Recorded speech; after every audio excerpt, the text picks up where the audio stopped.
predictions are now open. Predictions are now open. Place your bets on who you think is going to be our second finalist. Will it be a rematch of Clem versus Astrea from last week, or is Dark going to rise up and represent Zerg in the finals instead? Up to you. Up to you to decide. Best of luck in the chat. As spawning in the top right hand corner of Ghost River, we have our American Protoss player, the Blue Protoss, representing Virtus Pro. It is Astrea.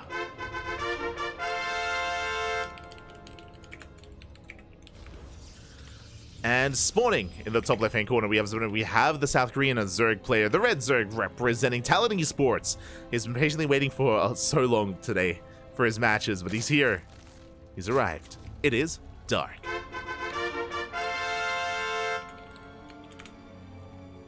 Here we go.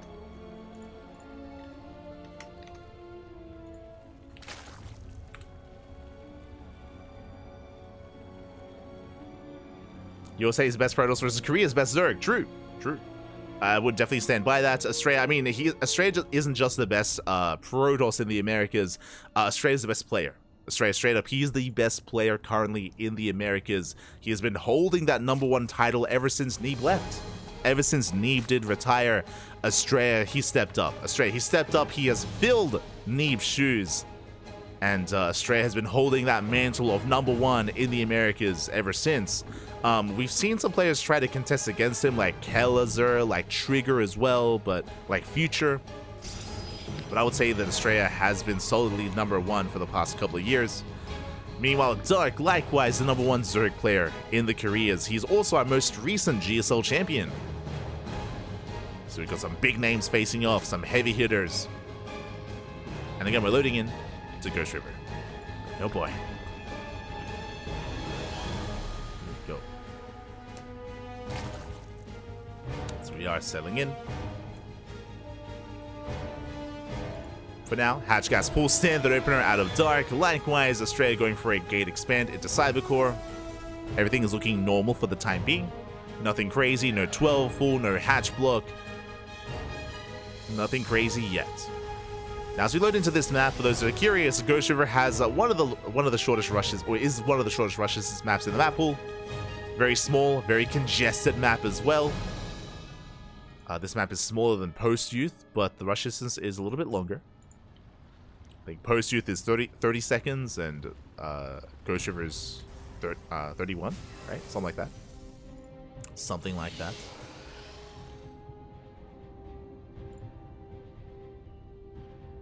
But again, not many bases to be taken here. Very congested map in the map pool. Lings do slip in. They're going straight for the probes. So far, Astrea, with good enough micro, shouldn't lose anything. And so far, he has not. Oh, one probe does fall. That's all that Dark was looking for. Nice pick off here out of our Zerg player. In the main base, Stargate opener from Astrea.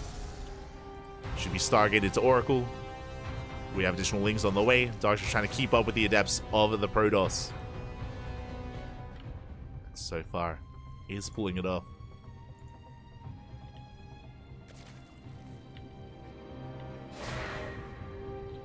So far, Dark is keeping up. Adepts say shade in towards the main. We don't quite commit, not yet. Again, Astrea has to be careful. If these adepts go down, then this third base is going to be vulnerable. The third base is going to fall, so we have to be careful with our initial units. And you can see Astrea already just shading back. Shades back home. Just in time to protect that third base. Oracle moves out, Lings move in. And the third has yet to be thrown down. Meanwhile, the Oracle does get into the middle line. We get 2 drone kills so far. A lot of hull damage. The probe is safe. Lings, they collapse on the adepts and they go for the probe. And nice denial. The probe falls. That's a big delay on the third base. As Astrea has to send a second probe out. Third getting up and running. But a nice little win for Dark. Sure, Dark, he lost 2 drones, but it's been worth it. Acceptable losses so far from Dark. And that is a fast Roach Warren. Oh my god, an insanely fast Roach Warren. Oracle's a scout. Yeah, big movement here. Astrea, he gets in. He does get eyes on the Roach Warren. That was, what, a 4-minute 10 Roach Warren timing? Very early Roach Warren out of Dark. Looks like he's getting ready for a Roach push. There's no reason to get a Roach Warren against something like a Stargate opener unless you want to be aggressive, unless you want to move out. Adepts say shading to the mineral line. Lings are having a hard time keeping up. We should clean them up at that. The Queens, they come in to support. The Adepts are shut down, and here come the Roaches. Now, what I was about to say is that because Dark knows he got scouted, he might not go for the Roach push, but no, we're invested. We're committed. We're not going for a German taxi, but we are just sending our Roaches and Queens across the map. For now, the Queens keeping up with the Oracles. One Queen does fall. Lings, they hit the third. What do we have to him to defend? We have shield batteries on the way. We have 2 Stalkers. 1 Stalker. Uh-oh. Soon to be 0. Shield batteries not done. Yeah, shield batteries are delayed. We shut down both Stalkers. And Darky smells blood in the water. Again, it's a hatch-based all-in. We're waddling the Queens across the map. Now, Dark is transitioning into a lair. Does have a lair behind this to work on the next step. But Dark is more or less all-in. Which is what we expect on I almost said post-youth. Which is what we expect on Ghost River. Is what we expect. The Roach Ravager has arrived. We have a Void Ray to defend, but we have anti-air. We have Queens. Queens have arrived. Biles knocking down the gateway, denying the wall off. Queens, they go to town here on the Oracles. And the Biles, they will force a micro out of them. There we go. 1 Oracle falls. Get 1 Oracle, but the Queens do get shut down. The wall is being busted open. We're flooding into the natural. And how many workers can we get? As we break through the initial line of defense. Adepts go down. Lings, they bust into the mineral line. The Void Ray under fire. Oh god! The Biles do graze the Void Ray. And so many probes are falling. And behind this, we're still rallying across the map. We're hitting the 3rd base. We are hitting the 3rd. The Biles! Oh my god. They didn't quite connect. We bust into the main. More probes falling. 25, 26 probes. The Biles! This time, once again, they do not connect, but we're flooding Lings, and we're still getting damage done. Into the main, into the natural, and the 3rd base. Behind this, the lair has completed. We're working towards a Hydrogen for anti-air. Does make sense. Again, Astrea has a lot of Void Rays to work with, but that's a kill on the natural. No mining in the main. We deny Blink. Blink is depowered. The Twilight Council is depowered. And here at the 3rd, probes are still falling. We have a shield battery on the high ground, but it doesn't matter. As Dark is wreaking havoc, GG gets called. It's just too much, and Dark will take game number 1. GG. Dark committing into a Ling Roach Queen all-in where we just walk across the map. Again, because we're on Ghost River, it doesn't take long at all to walk across the map to get into the natural and into the 3rd base. The rush distance by ground is so short. We don't even need the German taxi. We don't even need the taxis. We don't need the Nidus Worm. Just walk across the map. And with that, Dark does take the first game. And the question becomes, what map is game number 2? I feel like Dark, the way that he plays, is also very dependent on the maps. You know, this kind of all-in, we're not going to see that on Alcyone. We're not seeing that on Alcyone. We're not seeing that on Site Delta, for example. These larger maps are not as conducive to these all-ins. So, what's it going to be? Where are we dropping? Game 2, Oceanborn. Okay, Oceanborn likewise has a lot of potential for aggression. We spoke about Oceanborn in the Mute series, where the 3rd base is exposed and you can go for these big 3-base all-ins. That is true. But we also saw a different side of Dark against Mute. We saw Dark embrace a longer macro game instead. I do think that Astrea has better chances against a macro Dark compared to Mute. True. Like, I think Astrea, he wants to settle into a 3-base economy, but we'll see if he can. We'll see if Dark lets him. As the lobby is made and we're diving into game 2 and spawning in the top left-hand corner of Oceanborn, we have our American Protoss player, the Blue Protoss, representing Virtus Pro. It is Astrea. And spawning in the bottom right-hand corner, we have the South Korean Zerg player, the Red Zerg, representing Talon Esports, leading the series 1-0. After the all-in, it is Dark. Let's go. Let us go.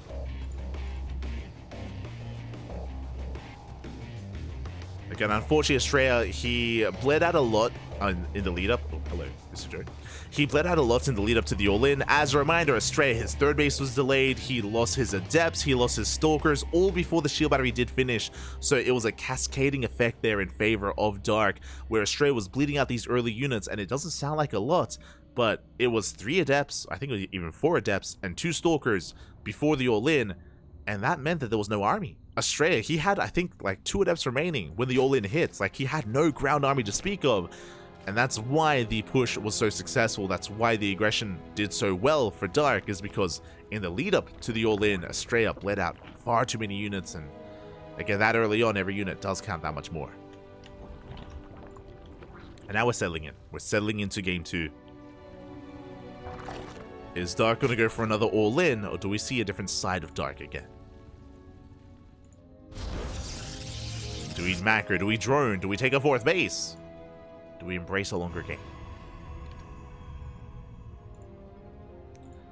For now, we're settling in. For now, we are settling in. Astrea going for gate expand into Cybercore. Based on the pylon positioning, it looks like another Stargate opener out of Astrea. Stargate into Oracle. The question becomes, can Astrea stabilize and get into his 3-base economy? Likewise, is Dark going to go all in?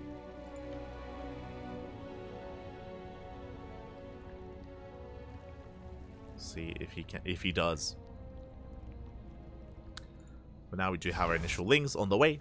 Likewise, Stargate has been thrown down, as we mentioned before. Did it look like a Stargate opener?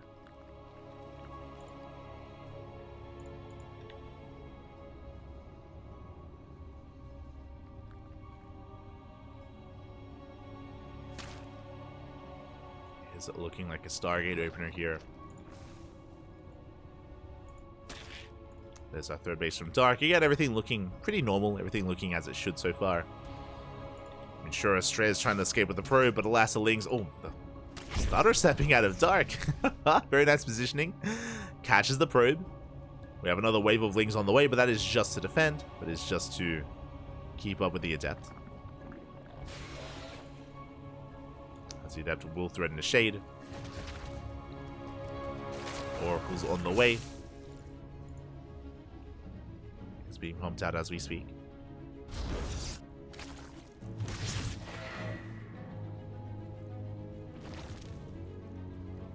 To threaten another Shade. And from here we should be expanding, taking a 3rd base, working towards Blink. There we go, probe is on the way. And we saw that in game 1, we saw that Dark was able to delay the expansion. This time, not the case. This time we're able to expand freely. Astrea will get his 3rd. And it should not be denied, it should not be shut down. Likewise, Oracle gets across the map. But Dark has eyes on this. With the help of the Overlords, he does get eyes on the Oracle, does have 2 queens in position. And will defend.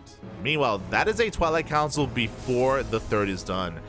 Before the 3rd is even halfway done. So, if this was any other player, I would assume this was Glaive Adepts, especially if we throw down additional gateways. But if you remember, we casted Astrea versus Wayne earlier. And oh, we get 4 drone kills, pretty good damage. But when we casted Astrea versus Wayne, Astrea went for 3 gateways into Blink. And we don't see additional gateways. Not yet. So this could be Blink again. We'll see what it is.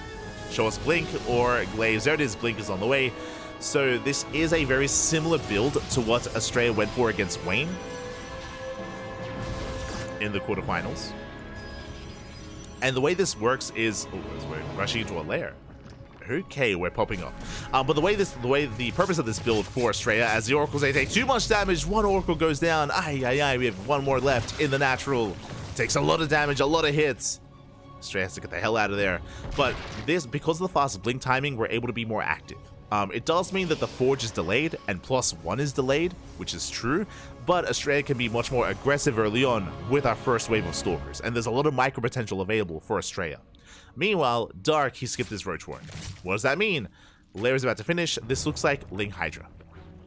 Or even Spire play, but I'm leaning towards Hydras instead. As lair is almost done, no bathing nest, no roach warren, no other tech structure, plus on ranges on the way. Yep, it's going to be Ling Hydra out of Dark. This is very greedy from Dark. If he was up against an all-in, if he was up against a more aggressive style, if he was up against Glaive Adepts, for example, Glaive Adepts would kill Dark, straight up. Like, we've seen Dark die to Adepts before, by the hands of Classic and Hero, especially Classic over the weekend. Classic did nothing but Glaive Adepts versus Dark in the finals of KSL, and Classic just wreaked havoc. But there are no glaives. It's Blink, which means Dark can get away with this. Dark can hold. Ling Hydra is ideal against Blink Stalkers. Again, because of the low attack rate of the Stalkers, like, Lings do well when it comes to dealing with them, keeping up with them, surrounding, engaging. Hydras, they do the damage in the back line. Stalkers are pushing in. They do pick up some tumors, but really just tumors. At the same time, Lings, they don't even need to defend. They harass across, they get a surround! Yeah, they're going for the fourth. Astrea does not retreat. He turns around with the Oracles, but he keeps on pushing forward. Stalkers towards the fourth. Hydras are amassing. The base is under fire. Can we get the base? Can we get the hatchery? No, we will not. We force a recall, and that's a cancel on the fourth base. Ay, ay, ay. We cancel the fourth. We defend against the Stalkers. Lurker Den is on the way. We should be seeing an infestation momentarily as well. For now, Dark embracing Lair Tech Lurkers. We don't often see this. But Dark, he's cutting workers. Interesting. We're cutting workers at 61. We're not saturating the fourth. This is looking like a Ling Hydra all-in with Lurkers as well. Interesting. Okay. Astrea, he's walling up.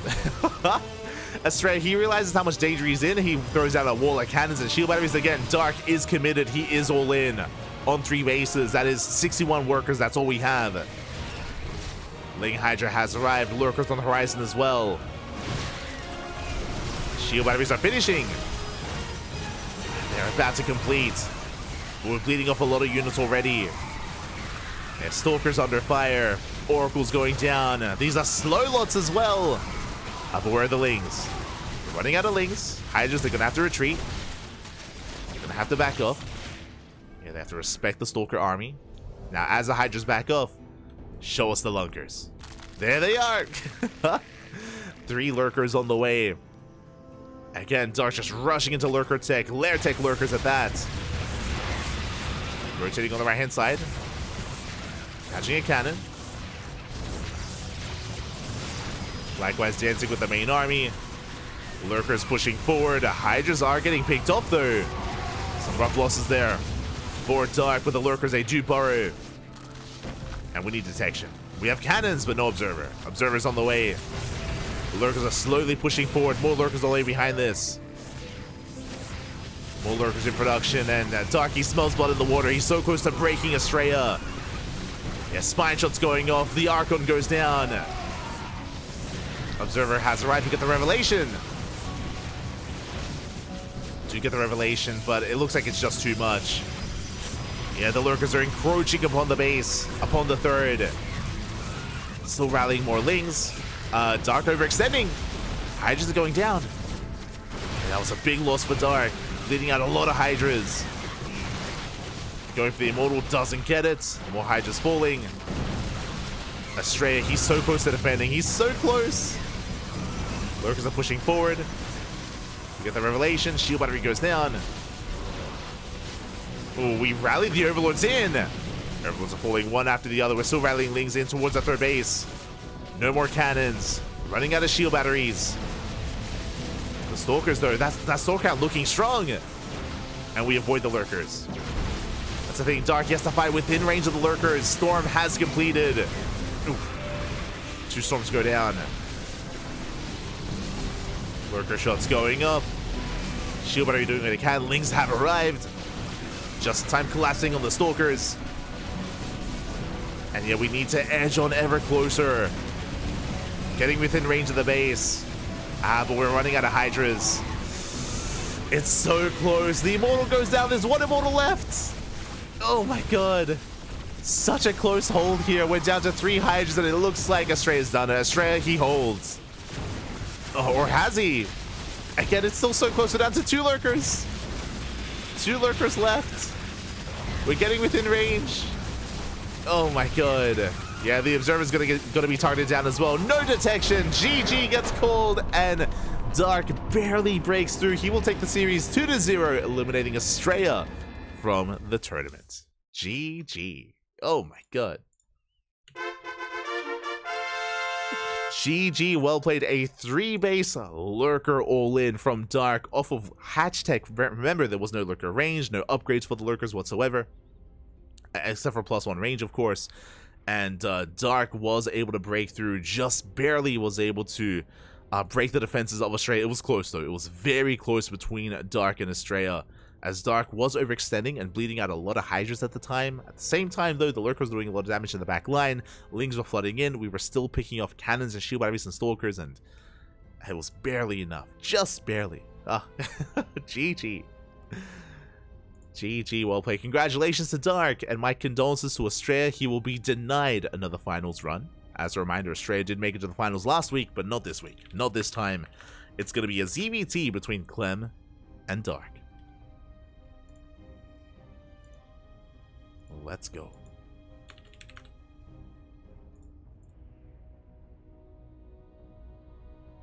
Let us go. It's going to be Clem versus Dark in the grand finals in the best of 5. Now, what I will say is that ZvT has typically been a bit of a weaker suit for Dark, especially against Clem. The reason why I say this is Dark is very roach heavy. He's a very roach heavy player, and it can be really difficult to actually gain momentum with that style, but we'll see. We'll see how Dark does approach this, bearing in mind that Dark, of course, recently beat Maru in the finals of GSL. Recently had a big win and a big performance in the Global StarCraft League. So we'll see how Dark compares to Clem in this best of 5.